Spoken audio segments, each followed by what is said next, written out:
नमस्कार किसान भाइयों, आज के इस वीडियो में आप सभी का स्वागत है। दोस्तों, टमाटर की ए टू जेड वाले इस सीरीज में यह आपका चौथा भाग है। चौथा भाग जानने से पहले आपने पहले वाले 3 भाग अगर नहीं देखे तो वो जान लीजिएगा। चौथे भाग के अंदर हम क्या जानकारी देने वाले हैं, हम आपको बेसल डोज के बारे में बताने वाले हैं और साथ ही साथ प्लांटेशन के वक्त आपको जो भी अड़चने आते हैं उनके बारे में भी बताने वाले हैं। जैसे घोंघा की बहुत बड़ी समस्या आती है, जिसे अंग्रेजी में स्नेल भी कहा जाता है। तो पहले हम बात करते हैं हमारे बेसल डोज की। तो बेसल डोज क्या होता है, पहले ये हम जान लेते हैं। तो बेसल डोज यानी कि एक इस तरह का मिक्सचर होता है, एक तरह का फसल का खाना होता है कि जो एक साथ देने से हमें ऐसा लगता है कि हमारी फसल अव्वल दर्जे का परफॉर्मेंस हमारे खेत में देगी और हमें ज्यादा प्रोडक्शन होके हमारा मुनाफा ज्यादा बढ़ेगा। लेकिन होता उससे विपरीत है। पहले महीने में आपका तो प्रोडक्शन, मतलब जो प्रोडक्ट पहले महीने में तो प्रोडक्शन नहीं होता है टमाटर का, लेकिन जो ग्रोथ वगैरह देखकर ऐसे लगता है कि प्रोडक्शन अव्वल दर्जे का होगा। लेकिन जैसे ही एक महीना खत्म होता है, दूसरा महीना चालू होता है, तो वैसे ही फसल में डेफिशिएंसी हो गया, डिसीज, इंसेक्ट प्रेशर के जो भी चांसेस है वो बढ़ने लगते हैं। तो बेसल डोज का सही अर्थ क्या है, ये हमारा क्वेश्चन था। तो बेसल डोज हम इसलिए डालते हैं क्योंकि लंबे समय के लिए आपको उस डोज से राहत मिले, कोई मदद मिलती रहे, ये हमारा लॉजिक होना चाहिए। ना कि बेसल डोज डालने के बाद बाकी आपकी फसल एकदम तंदुरुस्त पहलवान की तरह हो जाए, ऐसा नहीं होता है। तो यही वो चीज गलती कर देते हैं, यही मैं समझाने की कोशिश कर रहा हूँ, जो कि आपको आगे भी समझ आ जाएगा। तो बेसल डोज के अंदर आप जनरली क्या लेते हो, मैं पहले आपका बोलूंगा। तो आप क्या लेते हो, डीएपी लेते हो। पहला तो डीएपी आपका सबसे फेवरेट रहता है, नहीं तो आप 10-26-26 भी ले सकते हो। या फिर आप कोई 12-32-16 भी लेता है। तो ये क्यों लेते हो आप, मेरे को एक बात बताओ। आपको ऐसा लगता है कि ये खाद अगर हम फसल को पहले अवस्था में देंगे बेसल डोज के अंदर, तो हमें बहुत अच्छे तरीके के रिजल्ट मिल जाएंगे। लेकिन होता इससे उल्टा है। अभी लॉजिकली ये बात अच्छी है या फिर बुरी, इसके बारे में बताता हूँ। तो पहली बात, मेरे को एक बात बताओ कि डीएपी हो गया आपका 10-26-26 हो गया या फिर 12-32-16 हो गया, इन तीनों या फिर कोई और ब्रॉडकास्टिंग फर्टिलाइजर हो गया, इनके रिजल्ट कितने समय के लिए आते हैं। मतलब लगभग डीएपी देख लो, 10-26-26 देख लो या फिर 12-32-16 देख लो, ज्यादा से ज्यादा 20 दिनों के ऊपर इनका रिजल्ट नहीं आता है। ये बात समझ लो आप, 20 दिनों के ऊपर इनका रिजल्ट नहीं आता है। 10वें दिन इनका जो भी रिजल्ट आना स्टार्ट हो जाता है और 20वें दिन इनका रिजल्ट खत्म हो जाता है। इसीलिए अभी कुछ लोग कहेंगे यार मेरे को ये झूठ लग रहा है, तो यार इसका प्रूफ भी है मेरे पास। आप अभी मेरे को एक बात बताओ, अंगूर की खेती कर रहे हो, टमाटर की खेती कर रहे हो, जिस भी चीज की खेती कर रहे हो, साइज के स्टेज में आप डीएपी या जैसी खादों का इस्तेमाल कर लेते हो क्योंकि आपको साइज चाहिए। ठीक है। तो साइज के स्टेज में आप डाल देते हो, शुरुआती में साइज तो मिल जाती है, लेकिन फिर से और एक 10-15-20 दिनों के बाद पौधा रुक जाता है, तो फिर से डोज देने की जरूरत पड़ती है, 52-34 या फिर 0-60-20। तो वो क्यों पड़ती है, क्योंकि डीएपी का रिजल्ट खत्म हो चुका है। तो यही वो चीज है कि डीएपी हो गया, 10-26-26 हो गया, 12-32-16 हो गया, ये ब्रॉडकास्टिंग फर्टिलाइजर ज्यादा लंबे समय के लिए काम नहीं करता है। ये पॉइंट पहले तो समझ लो कि ये 20 दिनों के ऊपर काम नहीं करता है। पहला पॉइंट क्लियर है। तो मेरे को एक बात बताओ कि अगर एक घर में 2 आदमी है, समझ लो एक घर में 2 आदमी है, एक आदमी जवान है और एक लड़का है, ठीक है। तो हम क्या करते हैं कि इन दोनों का खाना है, हम सिर्फ एक लड़के को दे देते हैं क्योंकि वो छोटा है, और इसको भूखा रहने देते हैं। तो क्या ये सही रहेगा, इसका हेल्थ कैसा रहेगा, ये बिगड़ जाएगा। तो बात को समझो, अभी हमें इन दोनों को बैलेंस रखने के लिए अभी क्या करना चाहिए कि इसका जो उम्र है, अभी ये बचपन में कितना खाना लगेगा, बहुत थोड़ा लगेगा इसकी तुलना में, उल्टा इसको ज्यादा खाना लगेगा क्योंकि इसका एनर्जी का रिक्वायरमेंट भी ज्यादा है। तो यहाँ पे बच्चे को जितना खाना चाहिए उतना देना चाहिए और बाकी का खाना इस जवान आदमी को देना चाहिए। ये मेरा कहने का मतलब यहाँ पे भी आता है। जब आप फसल लगाते हो, कोई भी फसल लगाते हो, तो वो जब छोटी रहती है, अभी देखो बेसल डोस हम कब लगाते हैं, प्लांटेशन से पूर्व। प्लांटेशन के वो पौधा कितने पत्तियों पे होता है, लगभग 3 पत्तियों पे होता है, ठीक है। अभी प्लांटेशन करने के बाद 20 दिनों तक आपका रिजल्ट है, हम 30 दिन पकड़ते हैं बॉस, कोई टेंशन नहीं।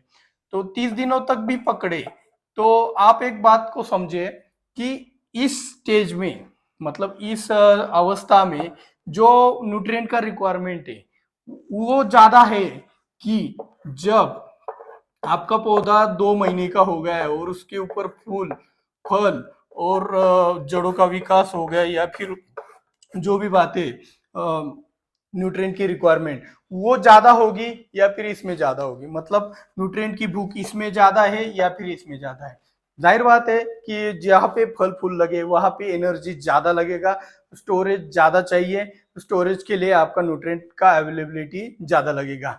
तो हम क्या करते हैं, ये पूरा का पूरा इधर बेसल डोज में डीएपी वगैरह डाल देते हैं। तो और बाद में क्या होता है, जब 2 महीने के बाद इसको एक्चुअल में ज्यादा रिक्वायरमेंट रहता है फर्टिलाइजर का, तब तो हम बेसल डोज जैसा कुछ नहीं देते। तो मेरा यही एक अर्थ था आपको समझाने का कि बेसल डोज देते वक्त आपको ये बात सोचनी है कि लंबे समय के लिए आपको आपके फसल को कुछ चीजें देनी चाहिए, या फिर इसको हम दूसरी तरह से ऐसे कह सकते हैं कि जितना रिक्वायरमेंट है पहली अवस्था में उतना ही खाना हमें बेसल डोज के अंदर देना चाहिए, जिससे हमारा जो भी पैसा है वो वेस्ट नहीं जाना चाहिए। पहला लॉजिक तो ये हो गया।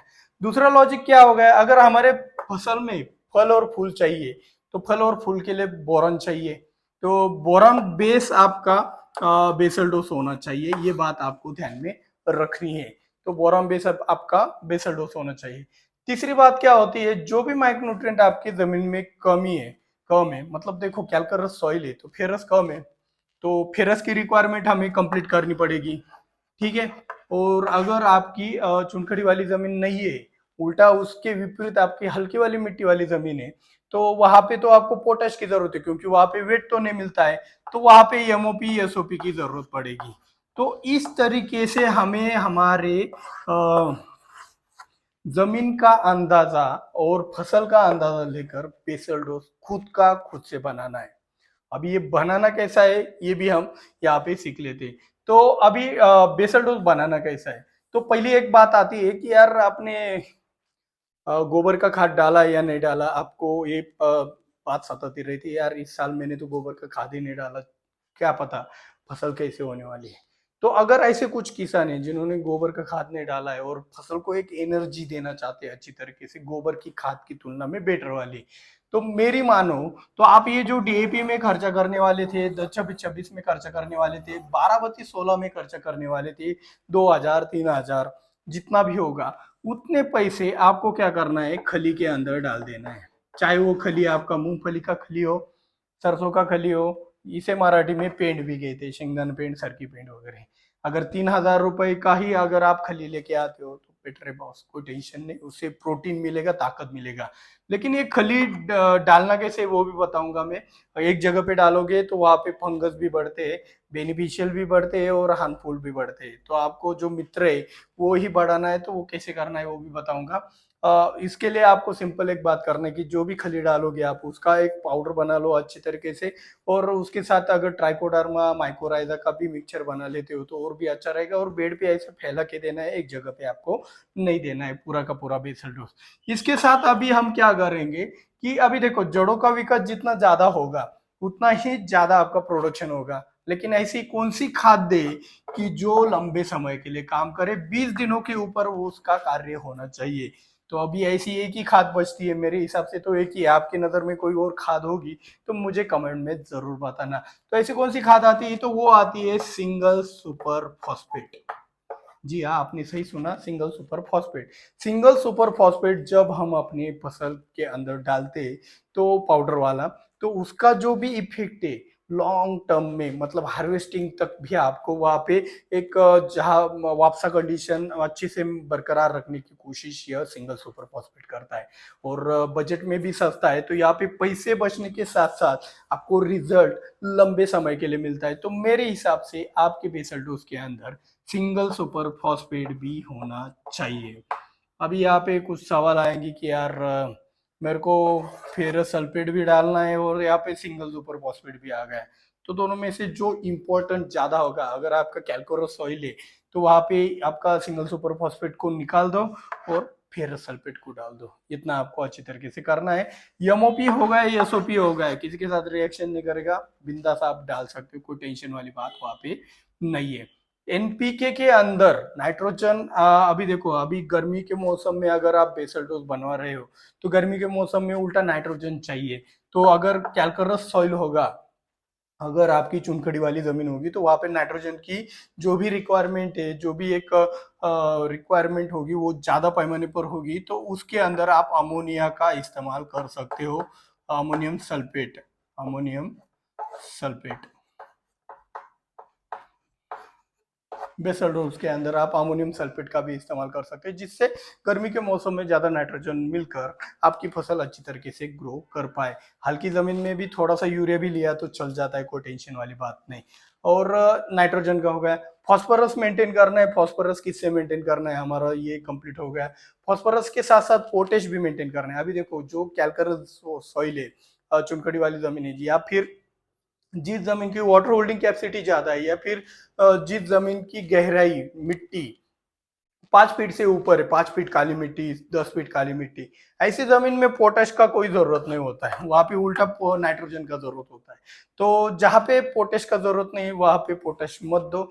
और जहाँ पे आपका हल्का जमीन है, जहाँ पे आपको वजन नहीं मिलता लेकिन ग्रोथ जबरदस्त होती है, तो वहां पे यूरिया भी देने की जरूरत नहीं पड़ती, उल्टा वहां पे पोटैश देने की जरूरत पड़ती है। तो अपने बेसल डोज में पोटैश की मात्रा बढ़ा दीजिए। अभी ये कितना बढ़ाना है कितना घटाना है, ये आपको बैलेंसिंग आपके जमीन के हिसाब से सीखना पड़ेगा, जो कि अनुभव की बात है। अनुभव के हिसाब से ये सब चीजें करना पड़ता है। अभी देखो उदाहरण के तौर पर, अगर बारिश के मौसम में आप बेसल डोज बना रहे हो, और बारिश के मौसम में बेसल डोज बना रहे हो, और आपने सोचा कि यार इस साल बारिश ज्यादा होगी और चलो हम एमओपी वगैरह एसओपी वगैरह डाल देते हैं जिससे नाइट्रोजन कंट्रोल हो सके, हो सब कुछ आपने कैलकुलेशन आपके दिमाग के अंदर कर दिया और बेसल डोज भी डाल दिया, और अचानक से अकाल पड़ गया, बारिश ही नहीं गिरी, नुकसान होगा या फायदा होगा? तो इसीलिए मैं कहता हूँ कि जितनी चीजें अवॉइड कर सकते हो, टाल सकते हो तो टालो बेसल डोज के अंदर। जितनी चीजें बहुत जरूरी है उतना ही डालने का कोशिश करो। अभी ये हो गया हमारा न्यूट्रिएंट का मैटर। अभी न्यूट्रिएंट के बाद क्या आता है, खली का भी हमने इस्तेमाल कर लिया। इसके बाद आता है निमेटोड का बात। निमेटोड के लिए हम क्या करेंगे, निमेटोड के लिए आप अलग अलग प्रकार के इंसेक्टिसाइड आते हैं। रेजेंट दानेदार हो गया, आपका पदान 4G हो गया, कार्बोफ्यूरॉन हो गया। तो इस तरीके से एक जो भी दानेदार इंसेक्टिसाइड आते हैं उनका इस्तेमाल आप बेसल डोज के अंदर भी कर सकते हो, तो उसका भी इस्तेमाल हो गया। फंजीसाइड का इस्तेमाल करने की यहाँ पे जरूरत नहीं है क्योंकि ड्रेंचिंग में वो चला जाएगा। यहाँ पे ब्रॉडकास्टिंग या फिर दानेदार इंसेक्टिसाइड का इस्तेमाल इसलिए किया गया है क्योंकि बेसल डोज डालने के बाद मल्चिंग पेपर आएगा और उसके बाद हम कुछ नहीं डाल पाएंगे। तो इसीलिए हमें दानेदार इंसेक्टिसाइड की जरूरत है, जो कि लंबे समय तक के लिए कार्य करता है। तो रीजेंट दानेदार भी बहुत लंबे समय तक के लिए काम करता है। अगर आपने वीडियो नहीं देखा होगा तो वीडियो देख लीजिएगा, बहुत अच्छी तरीके से वो भी कार्य करता है। तो ये इंसेक्टिसाइड हो गया। अभी कुछ लोग कहते हैं यार ह्यूमिक एसिड वगैरह वगैरह, तो ह्यूमिक एसिड, खली हो गया, ऐसे प्रोटीन लेवल आप बढ़ा सकते हो, लेकिन इसमें एक कंडीशन में आपके लिए ऐसे रख रहा हूँ कि खली हो गया, अमीनो एसिड हो गया, अमीनो एसिड वाले प्रोडक्ट हो गया, या फिर कुछ भी एक टॉनिक जैसी चीजें हो गई, अगर आप बेसल डोज के अंदर इस्तेमाल करना चाहते हो तो एक कंडीशन है, बारिश के दिनों में ऐसी चीजें बेसल डोज के अंदर ज्यादा इस्तेमाल ना करें, क्योंकि बारिश के दिनों में सबसे ज्यादा नाइट्रोजन होने के कारण जड़ों में सबसे ज्यादा नाजुकपन भी रहता है। और अगर इतना नाजुकपन हमने टॉनिक के जरिए और भी ज्यादा बढ़ा दिया तो वहां पे इंसेक्ट और फंगस का जड़ों में भी अटैक हो सकता है, विल्ट डायबैक जैसे रोग भी आते हैं। तो वो ना आए, उल्टा वो ना आए उसके लिए आपको इन जड़ों को मजबूती देने के लिए अगर हो सके तो सिलिकॉन पाउडर भी आप इस्तेमाल अपने बेसल डोज के अंदर कर सकते हो। तो इस तरीके से आपको क्या करना है, लॉजिक वाइज, गर्मी में बेसल डोज बना रहे हो तो क्या करना चाहिए, बारिश में बेसल डोज बना रहे हो तो क्या करना चाहिए, ये सब बातें आपको अच्छी तरीके से ध्यान में लेनी है। ये चीजें ज्यादा लंबे समय के लिए काम नहीं करती है, महंगी भी है इसके तुलना में।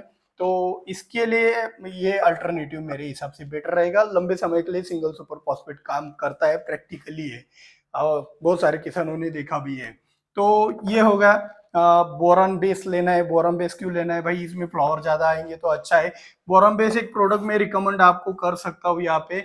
अगर आप रानडे कंपनी का जो बोरेकॉल आता है सबसे सस्ते में बढ़िया बोरेकॉल, मतलब बाकी जो माइक्रोन्यूट्रिएंट के मिक्सचर आते हैं मार्केट में, सबसे सस्ते में अच्छा रिजल्ट देने वाला तो रानडे कंपनी का बोरेकॉल है।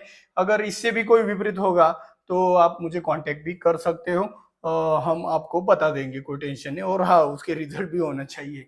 वो एक पॉइंट है। लेकिन मेरी नज़र में अभी तक बोरेकॉल है, और वो भी ना हो तो आप सिंपल वाला बोरहन से भी काम चला सकते हो, कोई टेंशन वाली बात नहीं है। फेरस सल्फेट ही लो, अपना चिलेटेड फेरस के अंदर ज़्यादा पैसा मत डालो। बेसल डोज के अंदर वैसे ही स्लोली काम हुआ तो चल जाता है। तो इस तरीके से अगर आपने बेसल डोज डाला तो मेरे हिसाब से आपकी पैसों की बचत के साथ साथ आपको रिजल्ट भी बहुत तगड़ा वाला मिलने वाला है। और साथ में खली डालते वक्त एक ध्यान में रखना है कि यार एक जगह पे मत डालना, क्योंकि वहां पे जो भी मतलब देखो ना, खली हो गया, टॉनिक हो गया, या फिर अलग अलग प्रकार के अमीनो एसिड्स हो गए, जैसे आपके माइकोराइजा हो गया या फिर ट्राइकोडर्मा के लिए अच्छे, वैसे ही वो बाकी विल्ट हो गया, डायबैक वाले फंगस को भी अच्छे, मतलब उनका भी खाना है। तो इनका इस्तेमाल करते वक्त अगर डिसीज प्रेशर ज्यादा है, आपको लगता है कि यार बारिश का मौसम आने वाला है, विल्ट और डायबैक वाली सेंसिटिव वैरायटी हम लगा रहे हैं, तो इनका इस्तेमाल जितना कम हो सके उतना करना है। और ऐसी सिचुएशन में जितना हो सके उतना आपको सिलिकॉन का इस्तेमाल करना है। तो ये बेसल डोज मेरे हिसाब से आपके खेत में गया तो मुझे नहीं लगता कि आगे जाकर आपका कोई नुकसान हो सकता है। जो भी महंगे महंगे वाले बेसल डोज आपको बेचे जाते हैं, 3,000 रुपए का बेसल डोज, 5,000 रुपए का बेसल डोज, उसके चक्कर में मत पड़ो। यहाँ पे जेन्युइनली जितने भी लोग देख रहे हैं उनके लिए तो फायदा है यार। जो नहीं देख रहे उनके तरफ आप ये वीडियो पहुंचा भी सकते हो और उनको ये जानकारी दे सकते हो, उनको समझा सकते हो कि यार छोटे बच्चे को हम खाना कितना खिलाते हैं जितनी उसको जरूरत है। तो इसी तरीके से जब पौधा छोटा होता है तब वो 19-19 के स्प्रेइंग से भी बढ़ सकता है, इतना कम रिक्वायरमेंट रहता है। और ऐसी सिचुएशन में हम तो डीएपी की 2-2 बोरियां, 10-26-26 की 2-2 बोरियां, 12-32-16 की 2-2 बोरियां देते हैं। और बाद में जब 2 महीने के बाद उसको रिक्वायरमेंट रहता है असल में फर्टिलाइजर का, तब तो हम उसको कुछ नहीं देते, तब हमारा पैसा खत्म हो चुका होता है। तो यही वो बात है जो हमें अच्छी तरीके से समझनी है, कब क्या देना है और क्यों देना है। इन सवालों के जवाब आपके मन के अंदर अगर होंगे तो ही उसका आगे जाकर इस्तेमाल करना है। अगर इसके जवाब आपके मन के अंदर नहीं है तो बिल्कुल भी इस्तेमाल नहीं करना है। अभी प्लांटेशन के बारे में बात कर लेते हैं। तो प्लांटेशन से पूर्व एक दिन आपको कौन सा वाला स्प्रेइंग करना है वो पिछले वाले भाग में तो हमने देख लिए। वो आप कर लेने के बाद आपको क्या करना है कि प्लांटेशन से पूर्व एक दिन आपको बेड के अंदर बहुत सारा पानी चलाना है, जितना पानी हो सके उतना चला दो, अच्छा रहेगा। तो प्लांटेशन करते वक्त आप जब पौधे लगाओगे तो उसको ज्यादा दबाना भी नहीं है, ये बात भी आपको अच्छी तरीके से ध्यान में रखना है। तो पौधे लगाने के बाद आपको एक और चीज का दिक्कत आता है, जो है स्नेल, यानी कि घोंघा, जिसे मराठी में गोगल गाय भी कहते हैं। तो अभी क्या हो गया है, मार्केट में जितनी भी दवाई थी, लार्विन मार्केट से आउट हो गया, यानी कि गायब हो गया, बंद कर दिया गया। मार्केट में सप्लाई नहीं आ रही या फिर बंद हो गया है, तो दोनों में से एक न्यूज हो सकती है। कई दवाइयाँ ऐसी मैंने देखी है पूरे भारत में, हमारे एरिया में बैन बैन कहते हैं और बाकी के एरिया में आराम से मिल जाती है। उनके एरिया में बैन कहते हैं और हमारे एरिया में मिल जाती है, तो ऐसा भी हो सकता है। तो लार्विन तो मिल नहीं रहा है, और उसके साथ साथ स्नेल किल, जो कि पीआई इंडस्ट्रीज का बहुत अच्छी तरीके से कार्य कर रहा था, वो अभी नहीं कर रहा है। तो कुछ उन्होंने रिजल्ट कम किया या मार्केट में डुप्लीकेशन आ गए वो हमें पता नहीं। लेकिन स्नेल किल बहुत ही अव्वल दर्जे का दवाई था स्नेल के ऊपर काम करने के लिए, वो भी अभी कार्य नहीं कर रहा है। तो आपके पास अभी एक सवाल बन गया होगा कि यार अभी कौन सा वाला कार्य करेगा। तो हम आपकी यह जो समस्या है वो आसान बना रहे हैं, क्योंकि आपने यहाँ तक वीडियो भी देखा है। तो लेकिन यह आंसर बताने से पहले वीडियो को लाइक कर दो यार दिल से, और चैनल को सब्सक्राइब नहीं किया सब्सक्राइब कर दो, और हाँ, आंसर सुनने के बाद शेयर करने के लिए भी तैयार रख लेना। तो बात ऐसा है कि अगर स्नेल के लिए यानी कि घोंघा के लिए आपका स्नेल किल भी काम नहीं कर रहा है, लार्विन भी अवेलेबल नहीं है, तो ऐसी सिचुएशन में आप कौन सा दवाई का इस्तेमाल कर सकते हो। तो वहां पे आप इस्तेमाल कर सकते हो प्रोक्लेम, इमामेक्टिन बेंजोएट का, आप किसी भी कंपनी का इमामेक्टिन बेंजोएट आपके स्नेल के लिए इस्तेमाल कर सकते हो। अभी आप कहोगे कि यार नहीं, हमें तो बिना लॉजिक के सुनने की आदत आप ही नहीं लगाई, अभी इसका भी लॉजिक बताओ। तो यार बात ऐसा है कि जो भी स्नेल को मारने के लिए, जैसे इंसेक्ट को मारने के लिए इंसेक्टिसाइड रहता है, फंगस को मारने के लिए फंजीसाइड रहता है, वैसे ही स्नेल को मारने वाली जो भी दवाई है उसको मोलूसाइड कहते हैं। तो मोलूसाइड का प्रॉपर्टीज आपके प्रोक्लेम के अंदर है, आप चाहो तो ऑनलाइन इंटरनेट पे भी चेक कर सकते हो। और इसी जानकारी के साथ हम यहाँ पे रुक जाते हैं, अगले पार्ट में मिलेंगे। यार शेयर करो, ज्यादा से ज्यादा जानकारी पहुंचनी चाहिए, खासकर बेसल डोज वाली। तो मिलते हैं अगले वीडियो में। जय जवान जय किसान।